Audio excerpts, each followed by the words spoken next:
Okay, rejoining me on the channel is Commander Bryan McGrath, surface warfare officer, and the guy we turn to for a number of topics, but particularly this one today demands Bryan's expertise. Remind everybody that Bryan has a Substack that I highly recommend you subscribe to called Conservative Wahoo, and I will put the link in the episode description as we did last time when we were talking about the situation with the Secretary of Defense and his getting admitted to Walter Reed and so forth and so on. That was, it seems like a long time ago.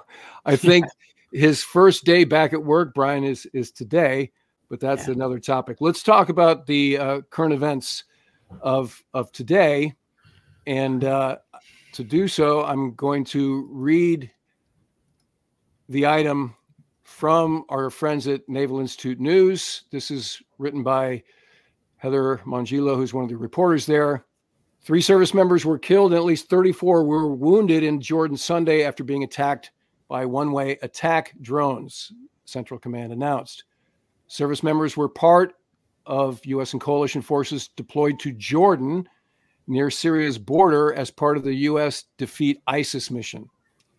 First-time service members have died since the attacks on U.S. and coalition forces in Syria and Iraq increased following the October 7th Hamas attacks on southern Israel and the subsequent Israeli actions in Gaza. Of the 34, quote, 8 personnel that received injuries required evacuation from Jordan to higher level care, but they are in stable condition. All other service members are being fully evaluated for follow-on care, reads that statement from CENTCOM. Quote, the attack occurred at the logistics support base located at Tower 22 of the Jordanian Defense Network. There are approximately 350 U.S. Army and Air Force personnel deployed to that base, conducting a number of key support functions, including support to the coalition for the lasting defeat of ISIS. This is what Tower 22 installation looks like from overhead. You can see the helo pads there to the southern end of the base, the outpost really. Barracks facilities are apparently what was hit, and those are concentrated, as is usually the case in a combat outpost, is sort of in the central away from the perimeter. This is where this is God's eye view, and you can see it's right there where basically Syria, Iraq, and Jordan come together. It's not too far away from Al-Tanf, which is our main garrison in the area. And here's a kind of before and after of how that facility has grown since April. You can see some detail there about what is new. So obviously our footprint isn't, let's say, getting smaller. Well, it's not getting massively bigger. It is being fortified. So this is just giving us a big picture view of what are the installations in the region. You know, how big is our footprint? Because a lot of us are like, well, we pulled out of Iraq and that war's been over for a long time and we're not in Afghanistan anymore. So really, what do we have left there? So let's take a look. So as mentioned, here is Al-Tanf. You can see the description there. It's been an important base in the anti-ISIS mission, but it goes back really further than that. So you may ask, why are we in Syria? Well, this started with our fight, contingency op, not a full-up war, but aiding the effort of the counter-Assad forces. This became an important launching point for the war in the counter-ISIS war. Some other key installations in the area are this airfield in Jordan. Currently, it hosts sort of the international partners of the coalition, Germany, Netherlands, and Belgium. So another facility that we remember from the war in Iraq is Al-Assad. Right now, you can see the current status. It has 2 really long runways, over 13,000 foot long. But now some Danish military personnel, part of the training mission for the Iraq security forces, are who occupy that base. The other facility that's come up in discussion with current events, this was attacked by the Iranians recently, or at least the IRGC, the Iranian Republican Guard Corps, the base at Erbil, or the airport. It's located at the airport. Remember, there's some confusion about, oh, now the Iranians have actually targeted an American installation. It turns out that was not true. They were aiming for an Israeli intelligence installation that was within visual range of the American installation there at Erbil. And then there's, others that we've talked about on the channel in recent weeks. Obviously, Bahrain is the headquarters of Fifth Fleet. Qatar, Qatar, however you want to pronounce that, is a large footprint. That's where all of our heavy tankers and a lot of our command and control intel fusion happens, is there on Qatar. We have other major installations at Djibouti. Camp Lemonnier is formerly a French Foreign Legion base, and now there's a lot of special ops footprint there, and some other stuff that's being used for task forces that are dealing with the Somali pirate threat, and now the Houthi pirate threat. So this is just to show that we have significant forces, thousands of troops still in country. Now, among the things that the White House has said, Brian, is we will respond. And this is a lot kind of like what we talked about in a previous episode, where he said, yeah, the strikes haven't worked against the Houthis, but we're going to keep responding. They do something, we respond proportionally. It doesn't have the intended, let's just call it deterrent effect. And then we up the ante, as it were, by conducting TLAM and fixed wing strikes against upwards of 60 targets in and around Western Yemen. And they keep on coming. So we'll talk about Yemen in a second, but let's first focus on the Iraq, Syria, Jordan footprint and our installations there, and how do we protect them? Because let's just say they're not going away. We're not going to redeploy as a function of them attacking us. That sends the wrong signal. Plus, they're there while they started, counter Assad, counter ISIS. Now this is where the training happens for the pro-Western forces, the folks we're trying to prop up so they can start to defend themselves. There's a heavy special operators footprint in each one of these installations. So let's say that among the ways that we would up the ante is a step beyond airstrikes, which includes unmanned airstrikes like we've done so far. So that, in theory, would include using the amphibious ready group. And in the case of what's there now, as we've documented on the channel, the amphibious ready group is Bataan, Carter Hall, and Mesa Verde, which is the Bataan ARG. Now, your most recent Substack post is titled "The Mystery of the Vanishing Naval Amphibious Force." If X equals, we're going to use the ARG to project power and put even tactical boots on the ground, if not, a large infantry force. Let's just start with MARSOC, Raiders, Recon, SEALs, whatever, but it's beyond just airstrikes.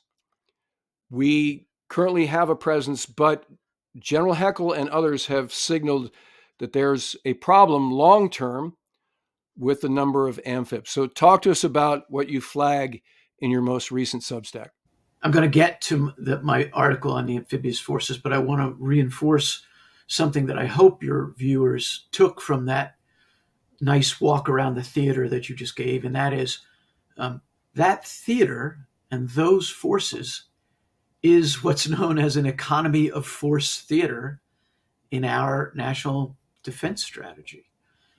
We are taking risk in the Middle East in order to assume less risk in the Western Pacific and now in the Mediterranean. This really came into a central part of the national security strategy in the last administration, and this administration carried it over. That said, as a global power and as the leader of the free world, even an economy of force theater has a great deal of interests of the United States at heart. The defeat of terrorist organizations operating in that nexus of Syria, Jordan, Iraq. It was and is a continuing national security interest of the United States of America. Break. In order to service that security interest, we have a great deal of distributed forces in that general theater. Some of them are a little out of that fight. Some of them are right there in that fight. But the bottom line is, I don't believe those forces are there to deter anyone. I think they're there to operate. They are either operations bases or they are bases that support operations, and those operations are typically the things that SOF do, Special Operations Forces. I don't know the names or the units of people who were killed and injured last night. My guess is that they were probably aviation support and or SOF forces, actually. There is a United States national interest at stake there, and that is the defeat of ISIS, the dealing with terrorist organizations that threaten us and threaten regional stability, which is what they are actually doing right now, which is threatening regional stability. My piece on the amphibs was written before this attack happened. I'm not exactly sure right now what I would expect from those amphibious ships in direct response to this attack.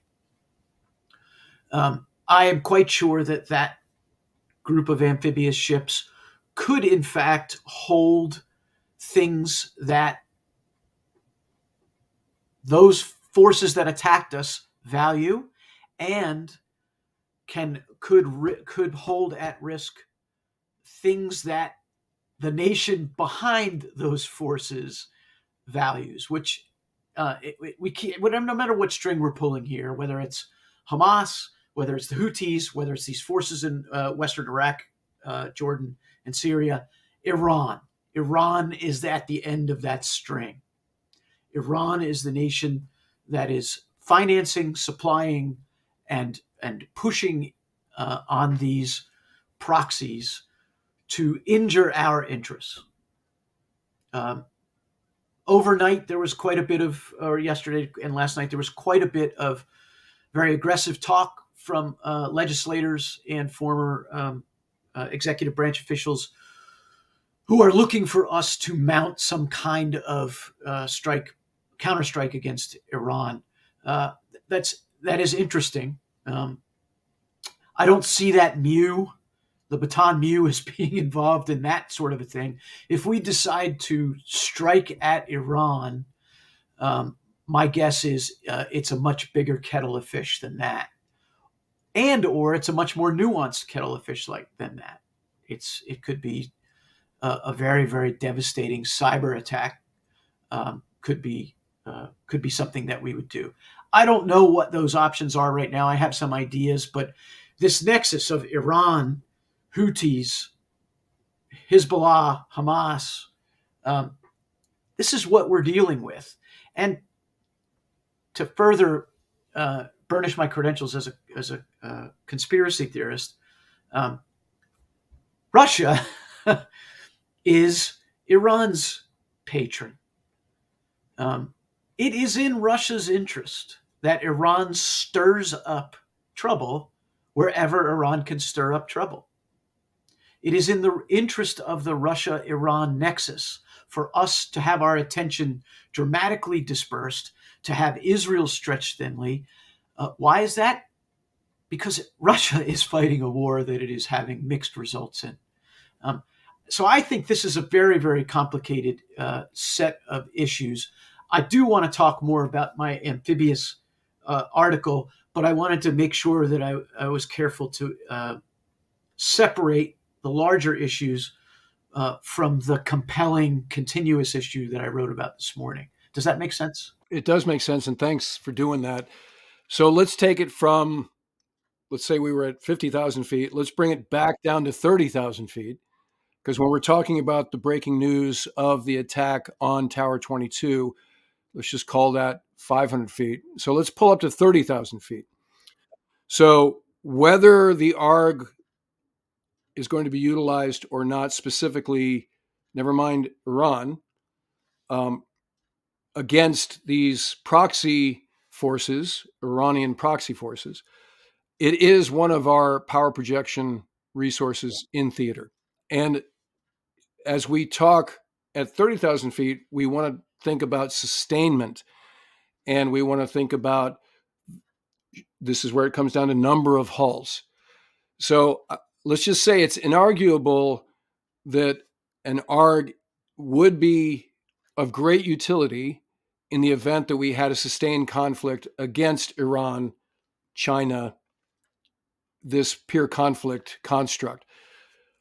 But that it's also something, if you're saying, hey, like you said, they have the means to hold ground, defend, back up, be the cavalry if an outpost is being overrun, all these sorts of things. They would be first on the scene if you didn't have time to fly a C-17 with the 101st Airborne in, or SEAL Team 6, or whatever elements are not already in theater. They are a force multiplier. So that thesis being accepted, we have some issues that you bring up in your Substack. Let's talk about those specifically. The bottom line is that we have an insufficient number of amphibious ships to meet the Marine Corps' operational requirements, to meet the nation's operational requirements for the Marine Corps. And the ships that we have are insufficiently maintained and sustained. At the heart of these issues is what is at the heart of all of these issues, and that is resources. But it goes deeper than resources, and that's what I hope to bring up, because there were some very open talk from Marine Corps officials, including the Assistant Commandant of the Marine Corps, who is acting as the Commandant right now while the Commandant recovers from heart surgery, and Lieutenant General Heckel, as you mentioned earlier, who is the Commanding General of MCCITC, the Marine Corps Concept Development Command. In that, both of those gentlemen talked openly about their desire for there to be 3 Marine Expeditionary Units deployed around the world all the time. I use the phrase continuously and indefinitely.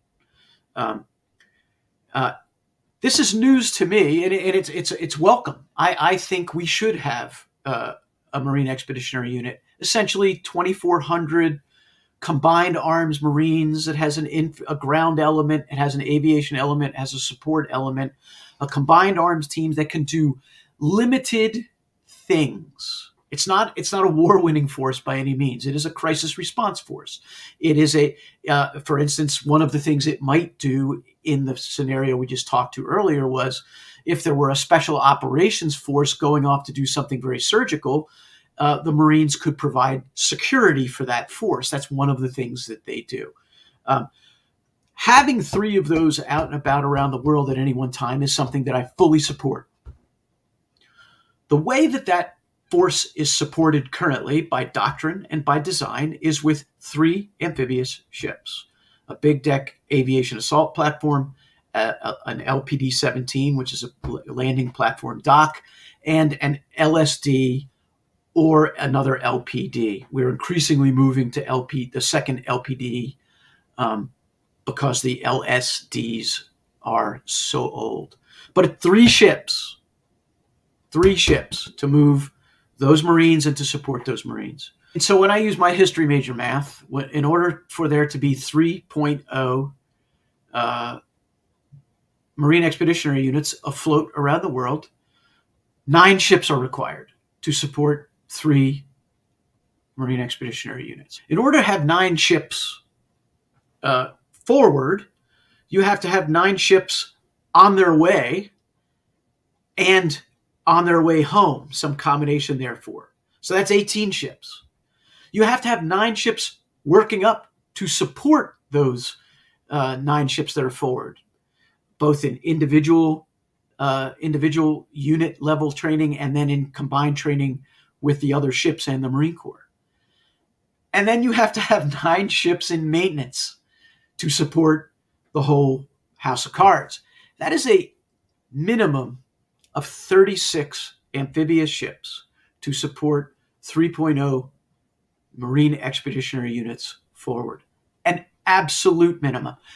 But then that's not even enough, because over the course of those ships' lifetimes, they come off the line for more than routine maintenance. They come off the line for long overhauls. So let's put a fudge factor in there of, say, 2 ships at any one time, one on each coast maybe, that's going through a long overhaul. That gets us to 38 ships to support 3 Marine Expeditionary Units forward. Oh, but what happens if one of those ships in the yards, there's a workforce issue in the yard and that ship slips to the right and isn't able to go forward? You see where I am. But the Marine Corps changed their requirement in 2019 from 38 ships to 31. 31. That's almost, that's about a 20%, I think, a 20% drop, 18 to 20%. So was that part of the very controversial Force Design 2030 white paper that General Berger was roundly criticized, including by former commandants of the Marine Corps, which was unprecedented in terms of the overt criticism of that plan? It was. Let's face it. There are 2 kinds of people in Washington. There are really smart, civil, important people who do what General Berger did. And that is, he looked at the available resources and said, I need to change this force in order for it to do things that the nation should value. Then there are uncivil, irresponsible people like me who say, that's BS. We need to be able to do the things we've always done and these new things, and that we need the resources to do both of those things. What General Berger's approach was, my words, not his, was to cannibalize force structure and capabilities that he valued less in order to create resources to create force structure and capabilities that he values more. That's a trade. That's what adults do in Washington, and I fully support that logic. The problem is that these Marine Corps generals last week were saying, well, we need 3.0 MEUs out there. And if you're going to say that we need an increased number of crisis response forces who are designed to be supported by 3 ships apiece, then your 31 ship requirement is incredibly insufficient. And it's irresponsible of you not to say so. Some of this is reminiscent of the Billy Mitchell episode I just did, which is when you get warfare specialties and branches of the service struggling over a finite defense budget, right? Because that's the thing that underpins all of this is we don't have an unlimited amount of funds. Yes, the most recent NDAA was what, $870 billion, but that's finite. In the same breath that General Heckel, who is an awesome guy, by the way, is saying we need 3.0 MEUs deployed at all times. And as you said, okay, got that, but did you understand that your shipbuilding plan that's part of Force Design 2030 does not support that? Same for the Navy with respect to the number of aircraft carriers. Right now, we had to cover a presence marker for what would normally be a carrier strike group, in this case it was the Ford, with an ARG, because Ford needed to head home for specific reasons, which we'll investigate in episodes to follow. But let's just say we don't have enough aircraft carriers either for commitments. Theater commanders are left wanting for an even 1.0 presence. So remember back in the day, Sixth Fleet had a 1.0, Fifth Fleet had a 1.0, Seventh Fleet had a 1.0. And so we were always there. You never gapped the Med or the Gulf in those days, right? And now we have to, because we just don't have the amount of carriers particularly to cover those theaters, and we have to make choices, right? Do we have on paper even what we're going to need in the next 5, 10, 20 years in light of these emerging conflicts that look like they're going to be here for a while? Let me introduce another phase of this proxy war, which we've discussed in detail over the past, we know the players really. It's we can rattle off the Arleigh Burkes, right? Mason, Gravely, Laboon, Carney are the Arleigh Burkes that have all now got battle pennants and, even Bronze Stars awarded to the CEOs for their actions under fire. They've launched Standard missiles. They've launched TLAMs in support of the power projection that we've done. They've launched helicopters that have fired Hellfire missiles at Houthi rebels in boats and sunk them. So these are very active ships. We have the USS Dwight D. Eisenhower and Carrier Air Wing 3 aboard doing all manner of things as well, dropping JDAM, firing, their Growlers are firing HARM missiles.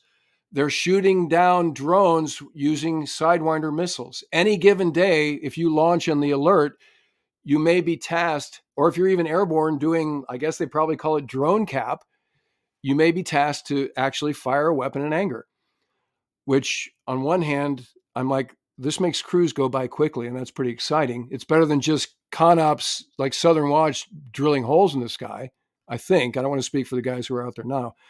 But, readiness is at a premium here. So some other breaking news is what happened on Friday. And let me just read this tweet. Yesterday, Iranian-backed Houthis struck the Marshall Islands flagged, Bermuda-owned, and as we've discussed in recent weeks, it's kind of hard to keep track of everybody here because of the way that these commercial ships are operated, owned by one country, flagged in another country, and manned by multiple countries. But in any case, the Marshall Islands flagged, Bermuda-owned merchant vessel Marlin Luanda with an anti-ship ballistic missile in the Gulf of Aden. So the Houthis struck that commercial ship with an anti-ship ballistic missile in the Gulf of Aden. Marlin Luanda is transporting for commercial use cargo of naphtha, a highly flammable liquid hydrogen mixture. Following the strike, major fire ensued, and we have footage of that major fire. So you see here, they are fighting the fire. At the same time, it's getting out of control, and they make a distress call that is answered by a number of agencies and navies, including the Indian Navy. This is a tweet by the Indian Navy. Guided missile destroyer Visakhapatnam, deployed in the Gulf of Aden, responded to a distress call from Marlin Luanda on the night of 26 January 24. The firefighting efforts on board the distressed merchant is being augmented by the Indian Navy and the American Navy, and there's some more granularity about who's involved. That commercial ship has 22 Indian and 1 Bangladeshi crew member on board. All right. So again, this isn't just an American war, as our friend Sal at What's Going On with Shipping points out, every opportunity. At the same time, Brian, CRS, the Congressional Research Service, just released a report that is germane to our concerns in terms of the ongoing presence in the region. So we've had this conversation before while covering any one of those Arleigh Burkes either shooting down missiles and drones or participating in the defensive contingency op called Prosperity Guardian, or the offensive one called Poseidon Archer. Among the elements that we've discussed there is what this report titles cost exchange ratio. So basically, and these are rough figures, but $2.5 million for a Standard missile versus $20,000 for one of their suicide drones. So over time, that becomes unsustainable in terms of the budgeteers in the Pentagon. And this is how you go from a contingency operation you go from a presence operation to a contingency operation to a full-up hot war. And I use the example of Southern Watch. Southern Watch was a contingency operation that really was effective, but was expensive. And so over time, that became unsustainable. And this is a simplistic chronology, but it led to Iraqi freedom, which is, let's just solve this once and for all by unseating Saddam, toppling his regime. And then, of course, using oil revenues to pay for the whole thing. Remember, the neocons were hot on that idea. So it didn't quite work out that way, but that was the logic that changed the calculus along the way. Same goes on here. This problem isn't going away until we're willing to go to war with Iran and march on Tehran, etc., then we're going to deal with it in this proportional way. And we're going to have some casualties like we just did at Tower 22. As we focused on the ground war, let's focus on sustainment and capability in this theater, which is the sea war that's happening in the Red Sea and the Gulf of Aden. So particularly this lasers situation, is that a practical way to go? Because it costs, I think, $10 to shoot a burst of a directed energy weapon compared to $2.5 million to shoot a standard missile. What are your thoughts about the use of that technology? This current situation in which we are attempting to provide security for commercial vessels that are moving through a very busy part of the world is something that the United States Navy is built to do. It's its job. I mean, protecting freedom of the seas. I've been writing about this for 20 years, and I've said it 1,000 times. This is kind of why we have a Navy. Some people don't like this mission. Some people don't like that we take it upon ourselves to do it. But when you have widely dispersed interest and both economic and security, you have to tend to those interests. And that's what we're doing. We are tending to our interest. And it is in our interest that commerce move freely and unmolested through the world's waterways. Break. Someone is trying to molest that traffic. The Houthis, with Iranian support, are doing a fairly good job of it. There is an unfavorable cost exchange ratio when you are shooting expensive surface-to-air missiles against less expensive targets, including drones, and more challenging. They've been also shooting short-range anti-ship ballistic missiles, which is a tough target.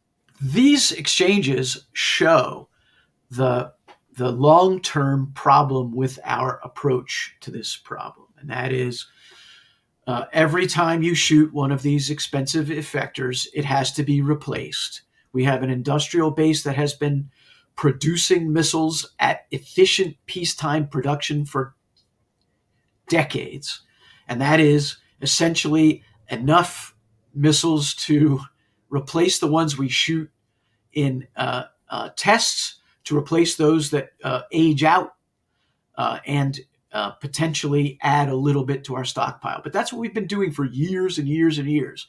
And our production lines have gotten down to a very efficient way to meet that modest need. But we don't have a modest need anymore. We have a considerably more drastic need. We are shooting these in anger. We are signing agreements with allies. The Japanese, for instance, are going to be buying and employing Tomahawk missiles from a production line in the United States that is already under some pressure. Specific to this set of engagements and the question of directed energy, you and I, we're old guys. We remember, laser demonstrations going way back. The one that people talk about a lot is the Ponce in the Arabian Gulf in the 2014-2015 timeframe. The Surface Force Commander at the Surface Navy Association in January brought this up. when he stood up and raised his hand and said, I'm unsatisfied and I'm going to put my shoulder to the wheel on this, which I was very happy to see. Very happy to see that. Because I think right now there has been no one in the Navy to stand up and say, I got this. This is my responsibility and I'm going to push this forward, which is one of the reasons it has taken us so long to get where we are. You often hear people talk about the technological challenges. There are technological challenges. Directed energy is subject to the laws of nature.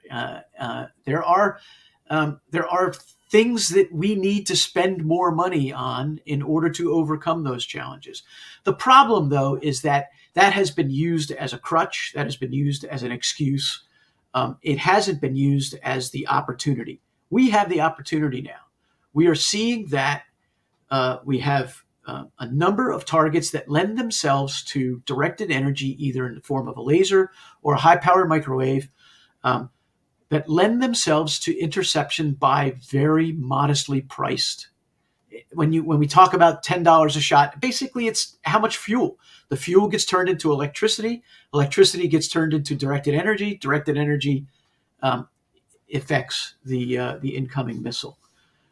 Without emptying an existing missile hole. So you save those missiles, you deepen your magazine, in essence, by using directed energy weapons. We have a precious few actual operational directed energy systems deployed in the surface fleet. I am aware at an unclassified level of 8 Dazzler systems that we have purchased. It's called Odin, an optical dazzler. I am not aware of whether any of those are in place in the Red Sea right now. What they do is essentially scramble the logics of an incoming UAV and render it useless. We have one proper laser on a ship. I think it's been removed and returned to Dahlgren, about 150 kilowatt laser, I believe, called Helios. I believe Helios, if it were fielded in numbers in the Red Sea right now, would be doing considerable damage to the things that are being shot at us. At the same time, we could sit back a little more on the weapons that we are firing and conserve them. In a war with an industrial power like the Chinese, we are never going to be able to defeat them in a missile-on-missile battle. We have to get to a point where we can do something other than kinetic intercepts of missiles. Directed energy in the form of lasers and high-powered microwave, getting in the middle of their targeting sequence, creating lots of false targets so that they shoot at lots of things that don't really exist. There's all sorts of ways to do it, and it is a multi-path, there's lots of ways that we need to go down. But when we spend our time, you and me, talking about an insufficiently sized Navy, what we're really saying is we're not spending enough money on that Navy. We're not spending enough money on the ships we have and the capabilities we have and the people we have and the weapons we have. We're not spending enough money on the capabilities and ships we need and airplanes and submarines we need. This is why I, the unreasonable man, continue to advocate for a broad-based increase in what we're spending on the Navy right now. That's not going to happen, right? We don't pick winners like that within the Department of Defense. If the Navy's going to grow, then the Air Force, the Space Force, and the Army have to grow too. So my guess is that if we eventually get our heads out of the sand, it will be that we will spend more on the Navy as a result of spending more on everyone, but we're still not there yet. So you mentioned the China threat is a huge driver for directed energy weapons, but let's circle back to, let's just call it the Red Sea proxy war. Yeah. And What would it take? Because as you say, we've had Helios at Dahlgren. That's a capability we could field immediately. I don't know if that overstates it. But what's it going to take? Like weapons inventory shortfalls to push that side of the equation? What's the driver to get out of the status quo? To my knowledge, and my knowledge across this circuit is always on the unclassified level, there is no operational requirement for directed energy specifically in surface warfare. Why is that? Well, because we don't write requirements like that. We write requirements against the targets or the effects that you wish to have, and that is to neutralize targets. And in this case, we neutralize targets with CWIS, 50 cals, 5-inch guns, SM2s, SM6s, and so on, kinetic interceptors. I think we need leadership at the highest levels to say, yeah, I got that. I want you to come up with directed energy systems that enable me to do the following things. These would not be validated joint requirements, but this is why we have a Secretary of the Navy, and he needs to spend some of his political capital in saying, "This is what I want. Go and make this happen." There are proper lasers of the 200 to 300 kilowatt power level that the Army has today that I would say, well, let's maybe take a chance, put it in a Connex box or a couple Connex boxes, put it in a ship and send it to the Red Sea, and let's mess with it. Let's mess with it under fire, because we still have all those other ships and all those other kinetic interceptors. Why not bring some of that over there? We all know that we can't continue to build missiles our way out of this problem. We have to do something else. And so it's going to take some courageous senior person in the Department of the Navy to say, enough. We're going to spend more money on this. I am going to push people. The Assistant Secretary of the Navy for Research, Development, and Acquisition is going to stand tall in my office every Monday morning and tell me what we did in the last week to get me a proper laser at sea. That's the kind of thing that we really need at the end of the day, because for good or bad, that's the way progress gets made in the Navy. I refer you to the nuclear submarine program. I refer you to the ballistic missile program in those submarines. I refer to you to Wayne Meyer and the Aegis program. For whatever reason, we have this complex where we need the prophet to come out of the desert and lead us to the promised land. Okay, somebody just stand up and say, I'm that prophet, and I'll make that happen. I hear you with this bold, brave senior leader taking the initiative, but I think history would show that the catalyst for that meeting that you're talking about is an after-action report associated with one of our ships getting hit because it went Winchester during the course of an engagement. It's like, this is kind of why the Tomcat got a gun when the Phantom didn't have one, kind of thing, you know? And so it's like, ran out of weapons in the magazine. The attack kept coming. If only we'd had directed energy at that point, we could have prevented the ship from getting hit, perhaps. So Commander Bryan McGrath, thank you once again for joining us for this really interesting episode that went a lot of different places beyond the current events. We will cover the situation both tactically and strategically at all times, and we'll look forward to having Bryan back on the channel very soon. Remind everybody that Bryan runs an awesome Substack that you need to subscribe to called The Conservative Wahoo, because as we said last time, he's a UVA guy, as you can tell by his zip up there, joining us from his estate on the Eastern Shore. Bryan, thank you for being on the channel. Really a pleasure. Thank you, Ward. This is a great service to your viewers. All right, that'll do it for this episode. If you're not already a subscriber, become one so you don't miss anything going forward.